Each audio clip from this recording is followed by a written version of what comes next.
nuestros jóvenes y niños pueden pasar a los salones respectivos para estudiar la palabra del Señor, el mismo texto que nosotros, el mismo tema, la misma estructura de ideas. Tal vez los niños un poquito más centrados en su lenguaje, pero al fin en los mismos temas y las mismas ideas. Padres, les animo a hablar de esto en casa con sus hijos, para que puedan comentar el texto, lo que aprendieron, lo que los está llamando a hacer el texto para su gloria. Amén.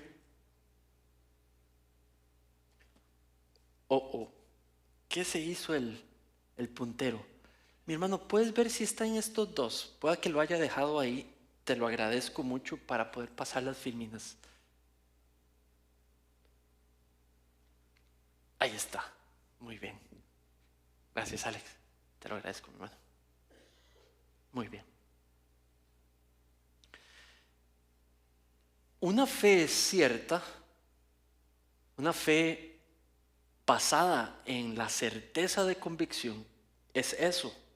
Tiene claro los axiomas de la fe cristiana, lo que Dios ha revelado sobre sí mismo y lo que ha dicho en su palabra, las verdades que componen la fe cristiana, y los ha vuelto una convicción de su corazón. Una fe cierta es una fe comprometida, es una fe que está segura por lo que cree, pero también es una fe que proclama la verdad de Dios. Esa proclamación estudiamos que también produce comunión con el Señor, con otras personas, y que otras personas tengan comunión con el Señor. Pero también trae un gozo precioso al vivir en comunidad con aquellos que también el Señor ha salvado. También vimos de que el Señor nos ha llamado a tener comunión con su luz. Si Dios es luz y Cristo es la luz de Dios enviada al mundo, nosotros en Cristo, los que hemos creído en la cruz, hemos sido unidos con la luz, y por ende tenemos que caminar en comunión con la luz, con todo aquello que es la voluntad de Dios. Dicho esto, hoy entramos en el segundo capítulo, los primeros 6 versículos. Pero antes de ello quiero entregarles un aspecto más introductorio sobre las cartas de Juan. Les hablé, el primer aspecto introductorio que tocamos fue el autor, el apóstol Juan. Hoy quisiera traer la audiencia a aquellos que recibieron las cartas. Y es importante para poder entender el propósito de la carta y las distintas ideas de la carta, si entendemos quiénes eran esos que la estaban recibiendo. ¿De dónde saco estas cosas sobre los que la estaban recibiendo? Poniendo mucha atención a las cosas que él escribe en la carta, que asumen ciertas cosas que estaban pasando y algunas cosas sobre las personas que estaban recibiendo la carta por lo que dice. Entonces tenemos claro que en todas las 3 cartas, los que reciben la carta son creyentes, han creído en Cristo como su Salvador, como aquel que fue entregado por ellos por su rescate para poder pagar por sus pecados en una muerte sustitutoria. Esos creyentes en Cristo se llaman seguidores de Cristo, se consideran discípulos de Cristo, y esos son los que reciben la carta. También sabemos un poco por estos 2 versículos. El primero, 1 Juan 2:19. Ellos salieron de nosotros, pero en realidad nunca fueron de nosotros. Se está refiriendo a gente que estaba en la congregación, ya no está en la congregación, se fueron, y el calificativo no es muy bueno. Se fueron porque nunca fueron de nosotros, hablando de creyentes, no eran creyentes, por eso se fueron. Dice, porque si hubieran sido de nosotros, habrían permanecido con nosotros. Estos hombres o mujeres que se fueron, empezaron a enseñar mentiras a los demás y trataron de convencer a la congregación, número 1, de que Jesús no era Dios, Número 2, de que Jesús tampoco fue hombre, de que es algo que se inventaron los apóstoles. Número 3, de que en realidad los seres humanos no somos pecadores, que nuestro pecado no es tan malo. Entonces, alguien que cree eso y dice yo creo en Dios, en realidad no cree en Dios y está hablando algo que Dios no dijo, no le cree a Dios. Alguien que no le cree lo que Dios dice no cree en Dios. Y por eso se fueron, porque dice Juan, nunca fueron creyentes, nunca fueron parte del cuerpo. Dios no los salvó. Si los hubiera salvado, se hubieran quedado, permanecido, aceptado la verdad, se hubieran sometido a la corrección, hubieran protegido la unidad del cuerpo, hubieran quedado queriendo aprender, salir del error en el que estaban, pero no, se fueron. Y Pablo les habla. Las personas que se quedaron, algunas fueron afectadas por estas personas y están confundidas, no saben qué creer. Ahora la segunda es 2 Juan 7, dice, pues muchos engañadores han salido al mundo que no confiesan que Jesucristo ha venido en carne, que Dios se hizo presente para poder mostrar la luz, la sabiduría de Dios en Cristo Jesús. Eso no pasó, decían estos hombres, y los llama engañadores. Ya no están con ellos, se fueron al mundo y siguen, ¿cómo se dice?, desplegando sus mentiras. De Cristo no es Dios, Cristo no vino a salvar, no somos tan malos, la verdad. ¿Saben? Eso permite saber de que algunas personas de la congregación recibieron en parte, están confundidos, están dudosos, y por eso Él envía las cartas. Nuestro pasaje es muy importante. Puedes abrir tu Biblia en la primera carta a Juan, capítulo 2, y vamos a leer versículos 1 al 6. Carta de Juan, primera carta de Juan, capítulo 2, y de allí versículos 1 al 6. Y dice la palabra de Dios.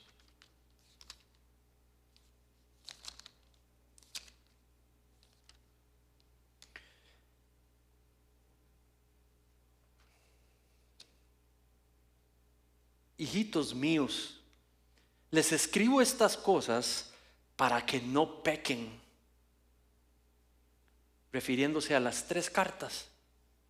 Y si alguien peca, tienes que saber que tenemos abogado para con el Padre, a Jesucristo el justo. Él mismo es la propiciación por nuestros pecados.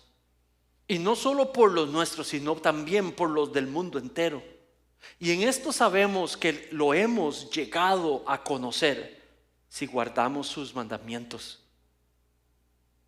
El que dice, yo he llegado a conocer, y no guarda sus mandamientos es un mentiroso y la verdad no está en él. Pero el que guarda su palabra, en él verdaderamente se ha perfeccionado el amor de Dios. En esto sabemos que estamos en él. El que dice que permanece en él debe andar, vivir como él anduvo.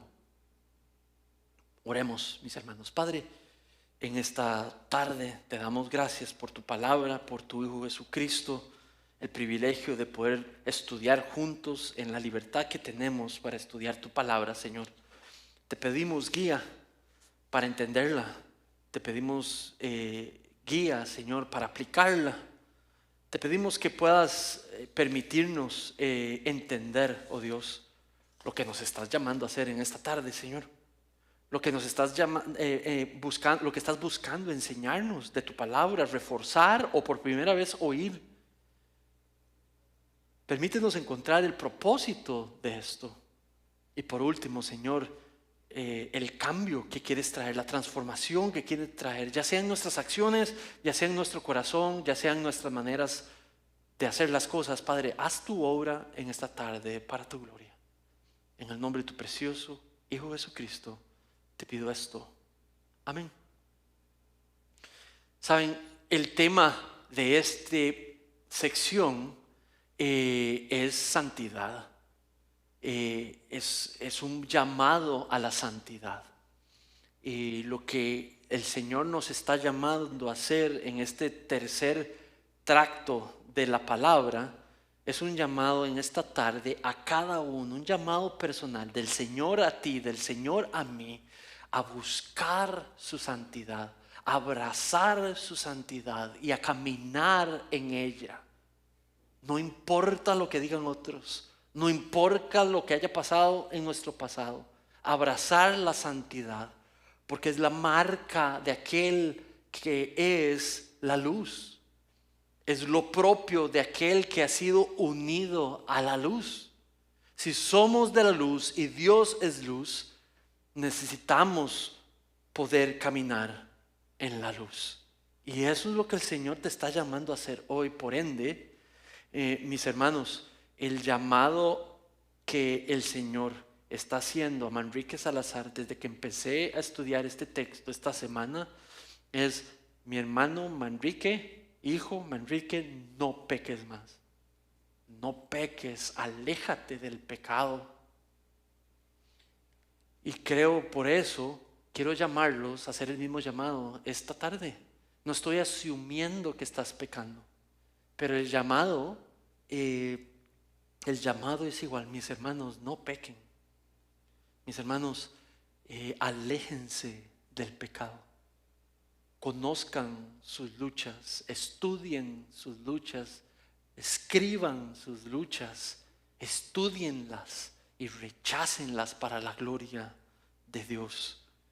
Saben, si Dios es luz, los que estamos unidos a la luz, no debemos de caminar en la oscuridad. Además, hemos sido liberados del poder de la oscuridad sobre nosotros. Mira lo que estudiamos la semana anterior. 1 Juan 1:7. Pon atención a esos versículos, volvamos a repasarlos. Pero si andamos en la luz, como Él que está en la luz, tenemos comunión los unos con los otros.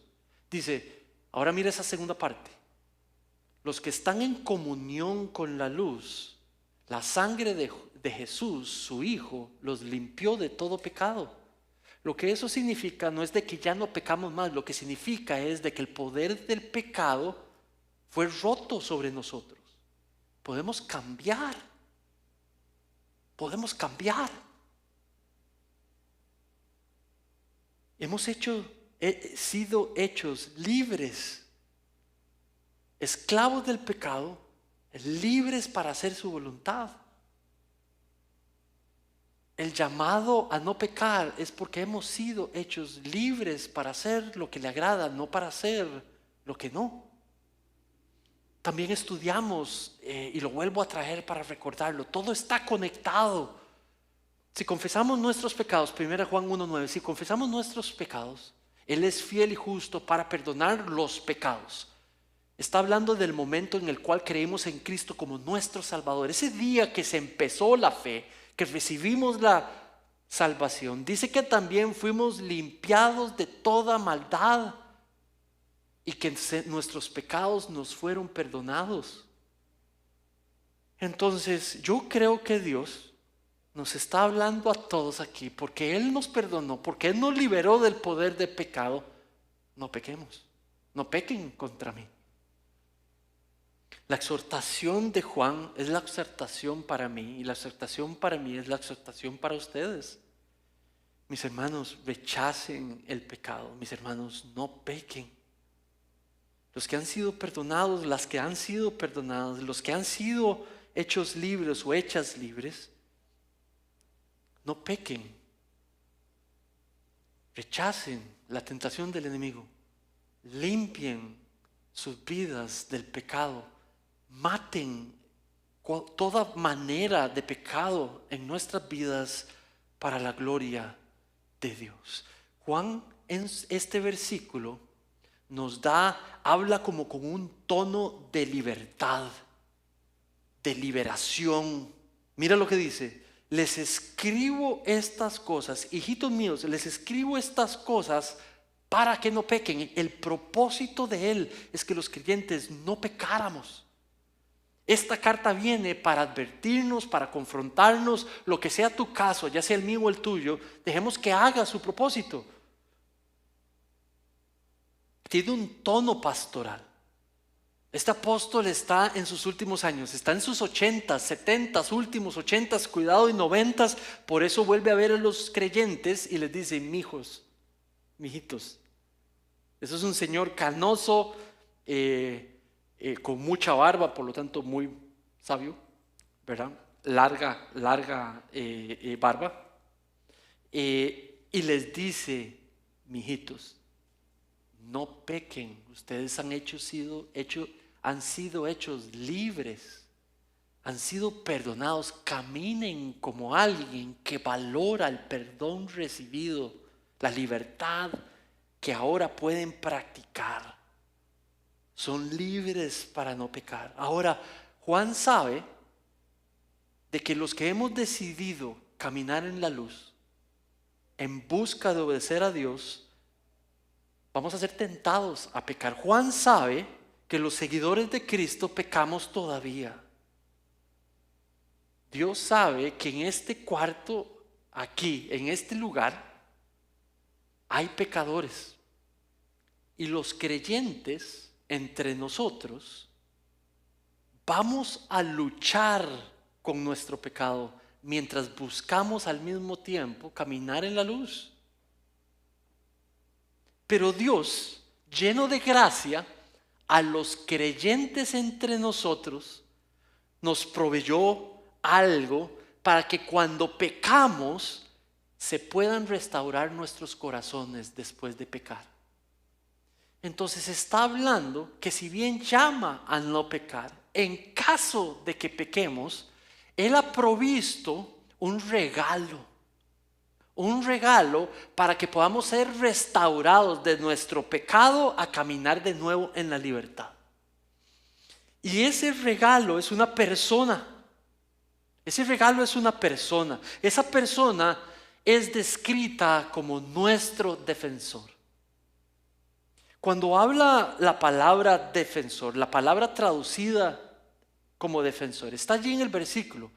Dice: y si alguien peca, tienen abogado para con el Padre.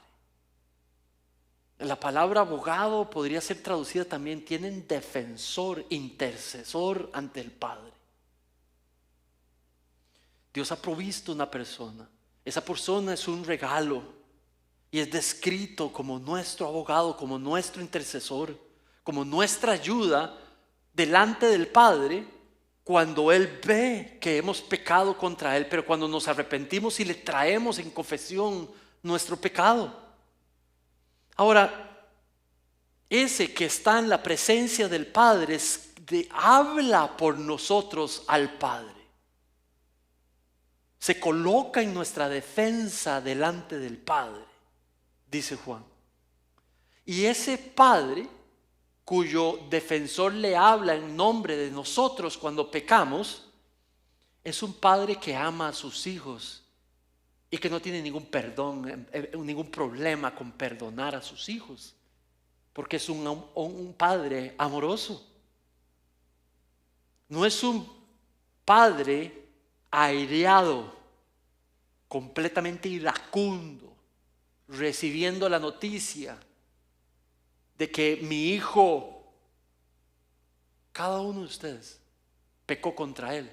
No es un Padre amoroso, dispuesto a perdonar, que está listo y presto para escuchar a sus hijos traer en confesión delante de Él, en oración, que han pecado contra Él. Eso es un Padre que ama, eso es un Padre que perdona a sus hijos. Muy bien, esto es muy importante, porque entonces este texto ahora nos pone a hablar de la ira de Dios. Saben, los seres humanos son descritos en el Nuevo Testamento como aquellos que son pecaminosos, son pecadores, tienen una tendencia natural, naturaleza pecaminosa, y sus acciones salen de esa naturaleza y son pecado contra Dios. Hasta las buenas obras están teñidas de pecado contra Dios por las motivaciones del corazón. Eso hizo a Dios, el creador de todo el mundo, de toda la creación, incluyendo de las personas, creador que los creó a su imagen, nos creó a su imagen. E hicimos nuestra propia voluntad con su imagen. sin reflejarlo, sin representarlo, sin adorarlo con lo que nos dio: cuerpo, mente, corazón, capacidades. Y todo nuestro pecado nos puso delante del Dios creador, que es el juez del mundo, del juez de todas las criaturas. Y Él emitió juicio sobre el pecado y dijo que el pecado, la paga es muerte, que no hay comunión con Él para aquel que ha pecado contra Él, con aquel que tiene pecado. Entonces, la ira, las consecuencias de su juicio son llamadas teológicamente la ira del juicio de Dios. Todos los seres humanos estamos bajo la ira del juicio de Dios sobre el pecado. Dios detesta la maldad porque Dios es luz. Entonces proveyó un regalo. Saben, hay algunas religiones que creen que para poder aplacar la ira de su Dios hay que hacer sacrificios para aplacarlos. Hay religiones, otras religiones que creen que hay que tener méritos para aplacar la ira del Dios que fue, ofendido. No, sí, en la Biblia dice sobre la ira santa de Dios sobre el pecado. Entonces sí, en cierta manera, nuestro Dios Jehová es un Dios airado contra la maldad del mundo. Ahora, déjame describirte cómo luce un cristiano viviendo en las manos de un Dios santo airado, que amó tanto a los que pecaron contra Él, que castigó el pecado no en ellos, pero en Él mismo. Ese es el Dios en el que hemos creído. Ese es el Dios airado por nuestro pecado, con ira santa sobre nuestro pecado, que vio que no podíamos cambiar nuestra realidad y castigó nuestro pecado, lo que merecíamos recibir, lo castigó en Él mismo y envió un regalo. Y ese regalo se llama Jesucristo, el justo, que murió por nosotros, y allí en esa muerte y en ese castigo su ira santa fue satisfecha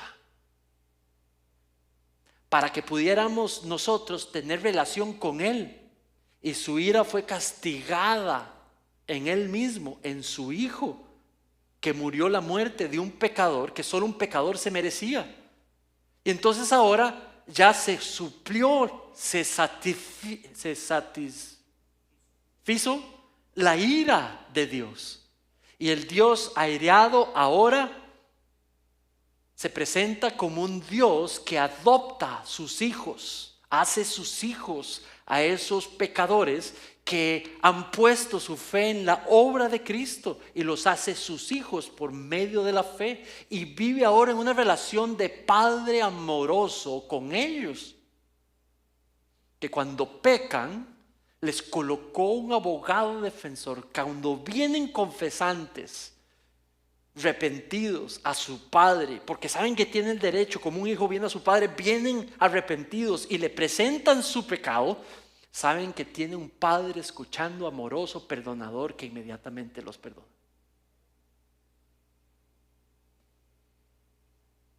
Ante esa realidad, el texto nos dice: no pequemos. Abstengámonos de pecar, luchemos contra el pecado, volvamos radicales en lo importante, nuestro pecado y las distintas ramificaciones de nuestro pecado y de nuestro orgullo. Tomamos celosamente en serio el llamado en esta mañana en la palabra a caminar en santidad.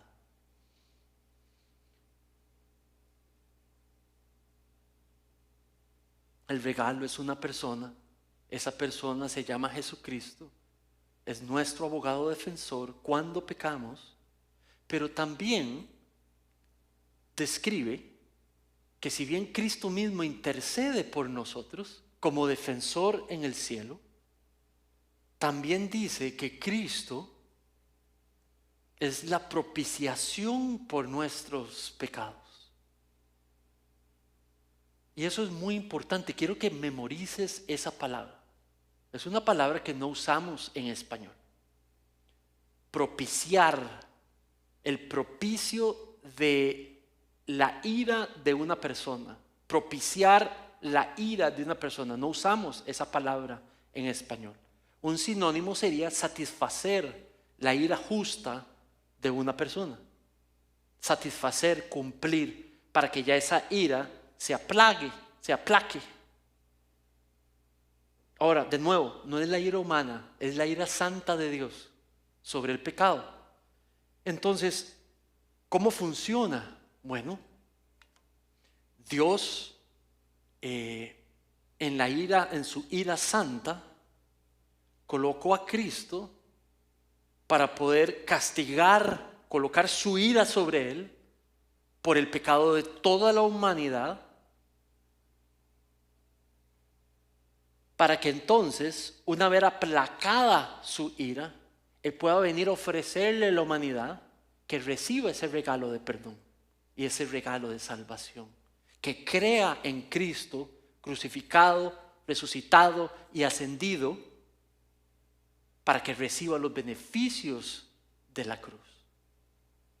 Eso se llama que Cristo fue la propiciación de nuestros pecados, lo que aplacó la ira santa de Dios sobre el pecado, lo que quitó algo que estorbaba entre nosotros y Dios para tener una relación, el que se tenía que castigar, el juicio de Dios sobre la persona enemiga contra él. Si usted ha creído en que Cristo murió por usted, si usted no ha creído en que Cristo murió en la cruz por el perdón de tus pecados, en pago de tus pecados, estás bajo el juicio de Dios, bajo la ira santa de Dios, y recibirás el castigo de Dios por tus pecados. ¿Saben? Los llamo a creer en esto y arrepentirse delante de Dios, pedirle perdón por su pecado, pero al mismo tiempo creer de todo corazón delante de Dios, confesarle que han creído, que reciben el regalo que Él envió para aplacar esa ira sobre ustedes. Esa era la ira que estaba sobre mí, pero ya la crucificó en Cristo y ahora me adoptó su Hijo por medio de la fe. Igualmente podría ser para ti hoy si no has creído en Cristo como tu Salvador. Le pido a Dios que si desistes en creer eso hoy, te ponga un temor que te aterrorice delante de tu pecado, delante de Dios, para que entonces ese temor de Dios te empuje a confesarte delante de Dios, a arrepentirte delante de Dios y a clamar a Cristo para tu salvación y perdón, para que tengas un mediador cuando pecas hoy, un abogado defensor, para que hagas a Cristo Señor de tu vida. Mis hermanos, si eres un creyente, el Señor te está llamando, como me ha llamado a mí en esta mañana, a odiar el pecado, a odiar tu pecado, a batallar tu pecado,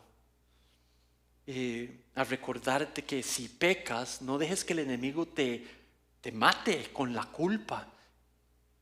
Si el Dios contra el que pecaste está diciendo en este texto que los dos están en el cielo viéndonos pecar, pero que si nos arrepentimos delante de Él y le confesamos nuestro pecado delante de Él, tenemos un defensor delante del Padre y tenemos a un Padre amoroso que nos va a perdonar. ¿Qué mejor queremos?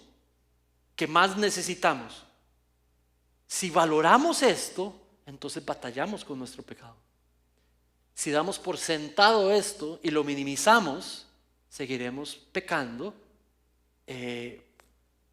menospreciando lo que Dios ha hecho posible para nosotros. Cristo es la propiciación por nuestros pecados. Quiere decir que quitó la ira de Dios sobre nosotros. por nuestro pecado y la cargó en sus propios hombros. Por eso, Él puede ser, porque hizo esto, puede ser nuestro abogado defensor. Nos defiende delante del Padre porque Él fue que cargó nuestro pecado. Pero al mismo tiempo hay un Padre que dice, por supuesto, porque los amo, los perdono. Porque envié a mi hijo, me costó mi hijo, los perdono. Cuando vienen arrepentidos delante del Señor. Ahora también hay una manera de evitar nuestro pecado. Juan revela una manera de batallar nuestro pecado y es obedeciendo los mandamientos del Señor. Ahora, cuando dice eso, también nos está introduciendo algo nuevo, un concepto, algo nuevo. ¿Cuál es la frase que está debajo en la fachada de Manuel, de Iglesia Manuel? Hay algo que dice. ¿Qué dice en español?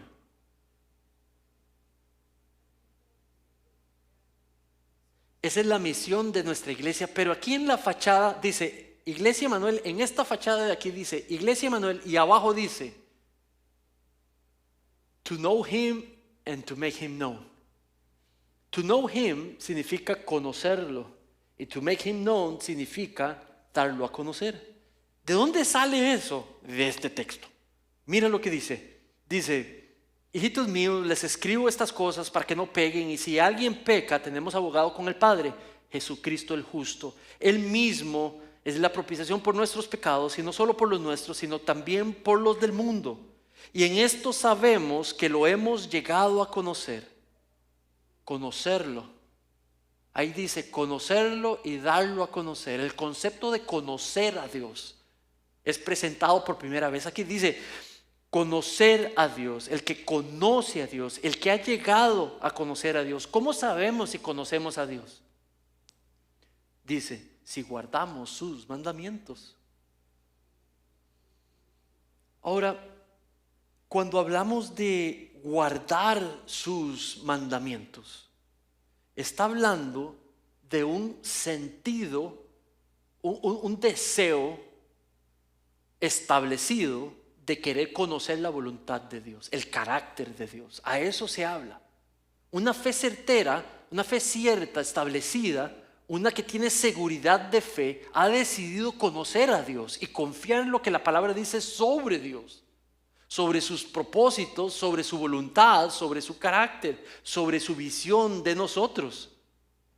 Y dice que este deseo resulta en un deseo por cumplir lo que le place.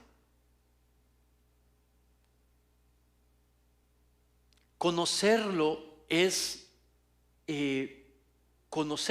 la acción de ser informado, de volvernos informados sobre su voluntad, sobre sus mandatos. Conocerlo es posible para aquellos que ellos han sido libres del poder del pecado. El poder del pecado, el pecado tiene tanto poder que más bien nos pone que no quiero saber de Dios, no quiero estudiar la Biblia, no quiero saber qué es la voluntad de Dios, no me conviene. El pecado más bien lo pone a uno a seguir lo que el mundo dice, a seguir lo que uno desea, a buscar cualquier perspectiva que vaya de acuerdo a lo que a mí me conviene. El pecado no lo empuja a uno a ser un estudioso de la Biblia.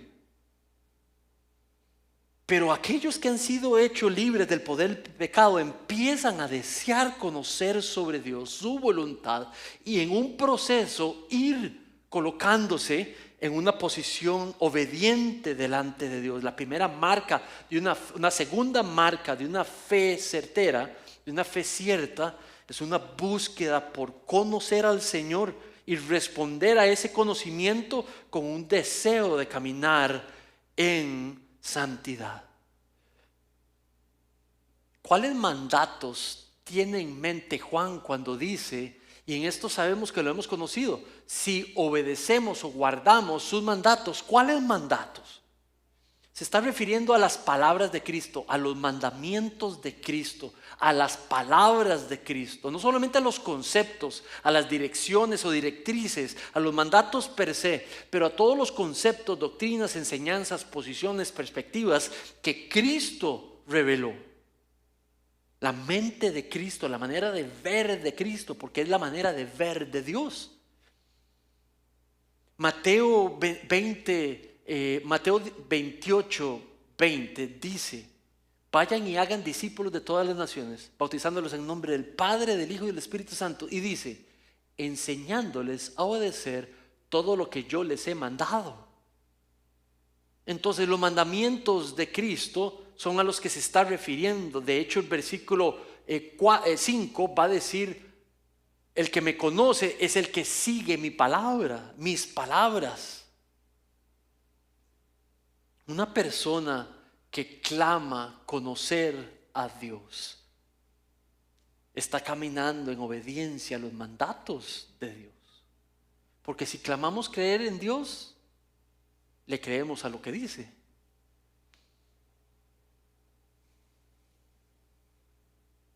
Saben, hay personas que hablan como cristianos, huelen como cristianos, se visten como cristianos, hacen las cosas que hacen los cristianos y no son cristianos.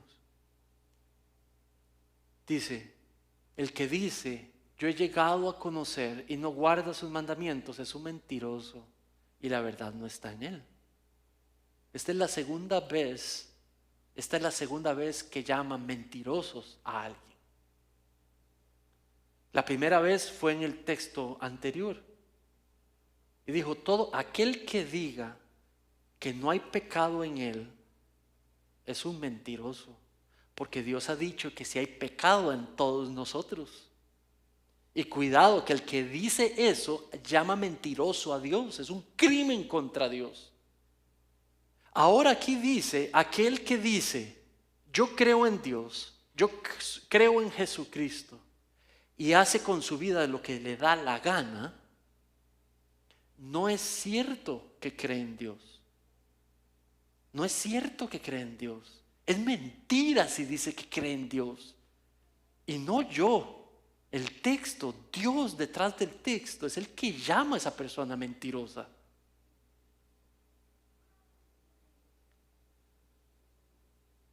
Ahora, está hablando de obedecer perfectamente los mandamientos.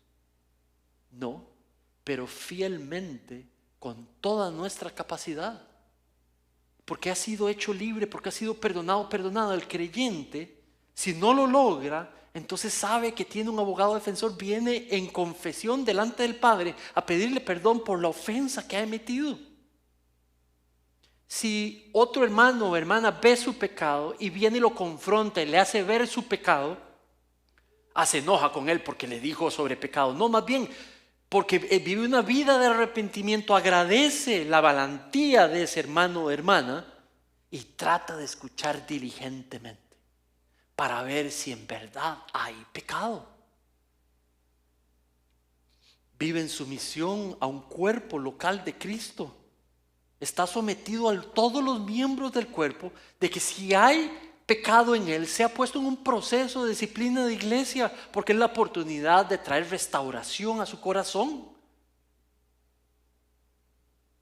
La humildad es la marca de alguien que dice creer en Dios, evita el pecado, batalla el pecado y busca con todo su ser entrenarse en los mandamientos de Dios, en la voluntad de Dios.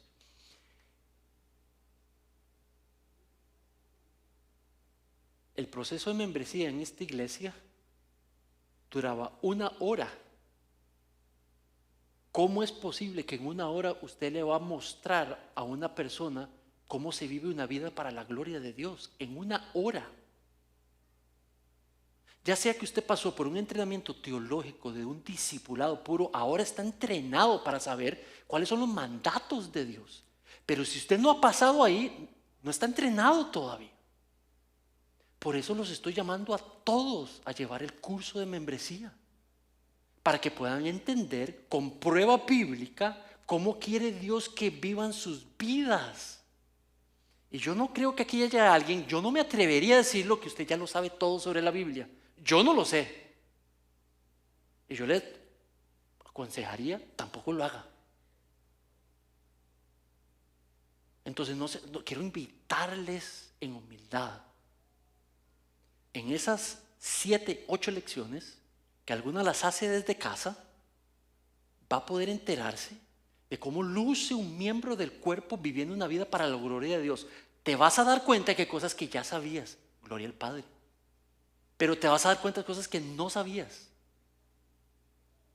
Pero al mismo tiempo te vamos a llamar a un compromiso con ir enderezándote para asegurarte que estás caminando en la luz. Pablo lo hizo, yo también lo voy a hacer. No estés diciendo afuera en los callejones que no vas a llevar. Yo no voy a hacer eso de llevar la membresía. Eso es rebeldía en contra del Señor.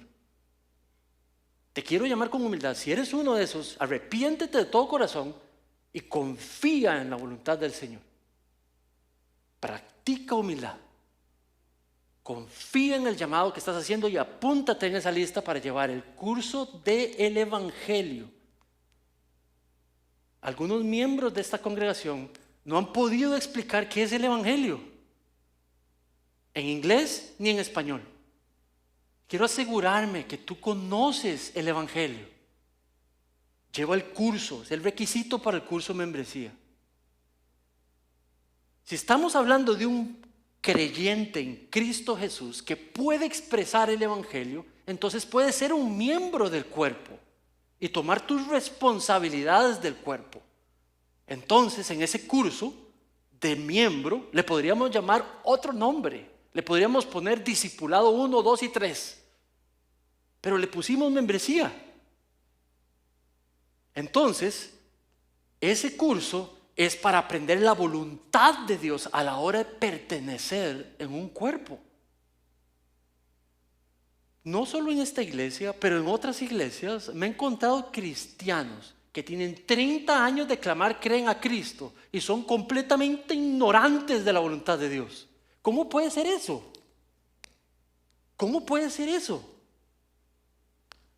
Entonces, el curso de membresía es algo que realmente te suplico para la gloria de Dios y en el nombre del Señor Jesucristo, te va a entrenar para caminar en santidad y para reconocer cuando otros no lo están haciendo, para que podamos apoyarnos como iglesia a juntos, pastores y ovejas, en santidad, porque ese es el llamado de Dios. La obediencia a la palabra revela que su amor está siendo perfeccionado en nosotros. Nuestro deseo de conocer, nuestro deseo de obedecer nos lleva a confirmar que en verdad Dios, su amor, nos está transformando. La desobediencia, la rebeldía, el orgullo, el desinterés a conocer más y crecer en su palabra, eso muestra que el amor de Dios no está trabajando. Y yo le pido, mi hermano y mi hermana, juntos asegurémonos, usted asegúrese que el amor de Cristo se está perfeccionando en el corazón de Manrique. Por amor a Manrique, por amor a Cristo. También asegurémonos que el amor de Cristo está perfeccionando a mi hermano Rogelio, a mi hermano Paco, a mi hermano Alex, a mi hermana Alexandra, y juntos crecemos en obediencia a Cristo. Pero el que guarde su palabra, en él verdaderamente se ha perfeccionado el amor de Dios. En esto sabemos que estamos en él. Cuando hay transformación, el amor de Dios se está volviendo más genuino, más puro. Por último, sigamos a Cristo de todo corazón. Sigamos a Cristo de manera constante. Dice, el que dice que permanece en Él debe de andar como Él anduvo. Entonces, sí, Efesios dice, imiten a Dios. Los fariseos imitaban a Dios, copiaban todo lo que decía y estaban muertos espiritualmente. Entonces sí, copiar a Dios, sí, pero está hablando de mucho más. Copiar a Cristo, sí. Copiar la mente de Cristo, las obras de Cristo. No podemos hacer todas las obras de Cristo. Pero tiene que ver más, lo que está llamando a hacer es a caminar como un discípulo, seguidor de Cristo. Producto de que el Evangelio está trabajando en nosotros, producto de que hemos sido hechos libres del poder del pecado, de que hemos sido perdonados. Porque Dios nos ama tanto, entonces salimos con todo a seguir a su Hijo, a conocer a su Hijo, crecer en conocimiento de su Hijo, a madurar nuestra fe, a dejar que todo nos santifique, aunque sea el sufrimiento, para que podamos nosotros poder encontrarnos más y más caminando en santidad, en santidad. Vamos a cerrar con 3 conclusiones. Sí, nosotros vivimos en las manos de un Dios airado contra la maldad en el mundo. ¿Cómo luce un Dios aireado contra el pecado para un creyente?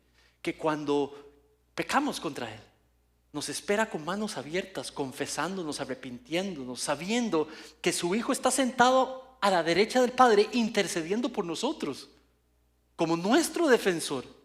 Pero también el Padre amando nuestro arrepentimiento, perdonándonos inmediatamente. También sabiendo que hemos sido receptores, somos creyentes porque, ¿por qué? Queremos caminar en santidad, ¿por qué? Porque aunque nos merecíamos que la ira de Dios fuera castigada sobre nosotros, envió un regalo a nuestro Señor Jesús y su ira fue castigada en Él. Y por Él es que ahora deseamos responder a ese llamado de vivir en santidad. Mis hermanos, es uno de los estatutos de fe de nuestra iglesia. Se llama una vida consagrada a Dios, una vida separada para Dios. Es la 13ª doctrina primaria de esta iglesia. Los creyentes han sido apartados para Dios.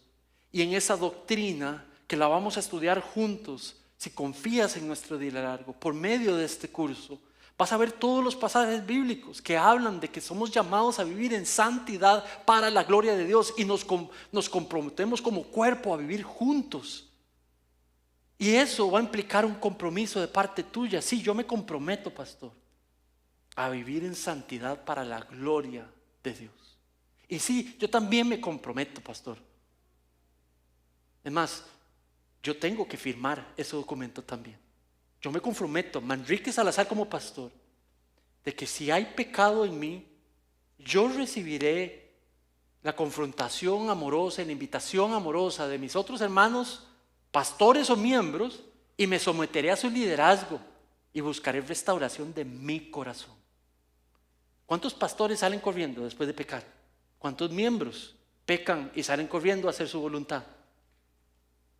Queremos unir y proteger esta congregación, mis hermanos. Oren por estos cursos, oren por perseverar en ellos, oren por resultados y frutos que van a generar para la gloria de Dios. Vamos a orar.